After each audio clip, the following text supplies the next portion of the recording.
Dear Maya, keep your imagination, even when people tell you it's not worth it, or it's not going to work, or you have to decide, because you don't need to decide on anybody else's terms but yours. And I think the bigger you dream, the bigger you become. Also, sorry that my words aren't coming out as fast as I'd like them to. It's 27 degrees outside, and I am doing the best I can to unthaw my lips. Nevertheless, I think I heard this really amazing speech from a friend today. It's really cool because we connected in Peru and I love her to death. She sends me really beautiful voice notes, and sometimes they're 3 minutes and sometimes they're 25 minutes. And sometimes I lose sight of listening to them and really fully understanding them like I want to. I lose sight of the big, huge picture and the big imagination that she has. And I really adore her for everything that she's done and honestly given me. It might not have been anything like physical or material, but spiritual and mental. I think that it's been the most beautiful gift to just shed light onto things that I wouldn't really have even thought of. I was listening to her voice note, although she sent it a few weeks ago. It was really about becoming who you are, and how we can do that is we need to imagine who we want to be first and how we're always forever growing. In her words, it was becoming. And I really like that because I think we're not ever directionless, but sometimes we're hopeless.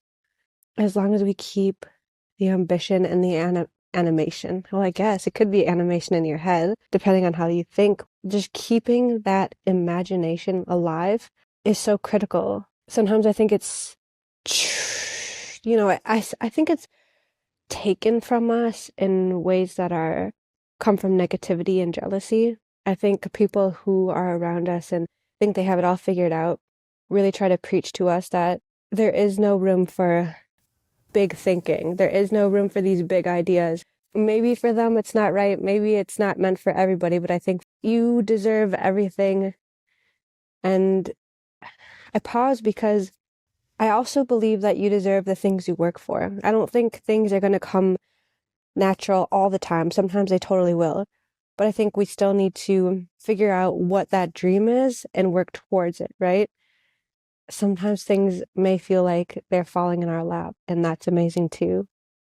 And sometimes we're in the right place at the right time. And sometimes it's just our smile or something we said or somehow we can relate to somebody.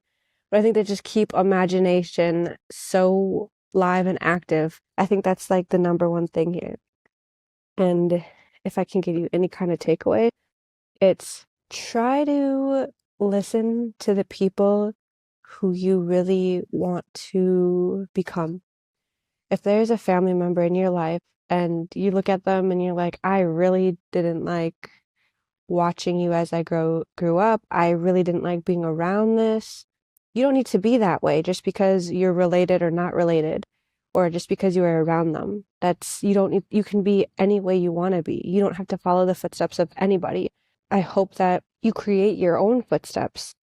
And one day, if you choose to have children, or if you have somebody who looks up to you like a mentor, I hope that you let them know that the path is open and they can decide to trek it any way they want to, whether they're using a bike or they're using a shovel trying to pave their way in that way, or they're walking or they're running or anyway. I also don't think things are permanent. I think everything is temporary. Even relationships are temporary. You might be with somebody for 10, 20 years, but in the ebb and flow of that relationship, it's always going to change and be changing, and you're going to be growing and learning, and sometimes you might grow apart, but sometimes you might grow together. Just because you grow apart doesn't mean that you need to stay apart. You can read books and you can explore movies, but just really listen to yourself too, because we can get so much advice from everybody, just like I'm giving you advice, but I really hope that you look really deep into yourself and think of how you hold yourself as a person. And earlier this week, I was given an opportunity to receive a lot of money. And while I think this person was doing it out of the goodness of their heart, maybe decline is not a kind word, but I'm going to decline it and offer them something for themselves because I think that although they're being incredibly generous and gracious, I think that I really want them to look deep in themselves and try to find some answers within. I want them to grow a little bit more too. And who am I to tell somebody to grow when they're offering to give me something, right? But I think it's coming from a place of watching them be stagnant and having all of this money and not sure what to do with it. But I think they know what to do with it. I think they're scared. And sometimes as friends, we have to push each other and say, you're creating these boundaries. You're creating them. And it might not be a bad thing. Maybe you're creating them because you're trying to protect yourself. But I also think that you're capable of so much growth. And I can see you in this big way, like this tall creature who's happy and healthy and just learning. And each time they learn, they're like devouring more spirit and energy and they're growing. And that's why they're becoming so big and tall and happy and they're just following their own direction, their own path. And so this might sound so like mumbo jumbo. I started one way saying about talking about imagination, and I'm now talking about something else, but I think that's the root of it all is just to never stop dreaming because there's going to be so many things and so many people around you who have, but don't let them take you down. Oh, well, I'm gonna end it with this. I am at a bench right now. I'm in Central Park and I just came across this one. It's the only one right in this area, and it says, yesterday is history, tomorrow is a mystery, and today is a gift. That's why it is called the present. Who is it by? Who is it by? Just guess, just guess. You know this one. You know this one. It's Kung Fu Panda, obviously. I think I love that movie because he's adopted, for one, but two, it just speaks so much light into lives.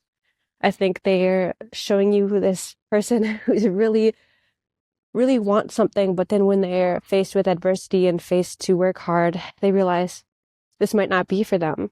But they had to keep pushing through, and somebody had to keep pushing Poe, right? Poe's the panda. They had to keep pushing him and saying, like, you can do this. Well, other people, a group of people, a lot of people said he couldn't do it. Sometimes we just need one person to believe in us. And I believe in you, and I believe that nothing is limiting you. And you can think and go as big as you want to. And I'll be right here supporting you in any way I can. You got this.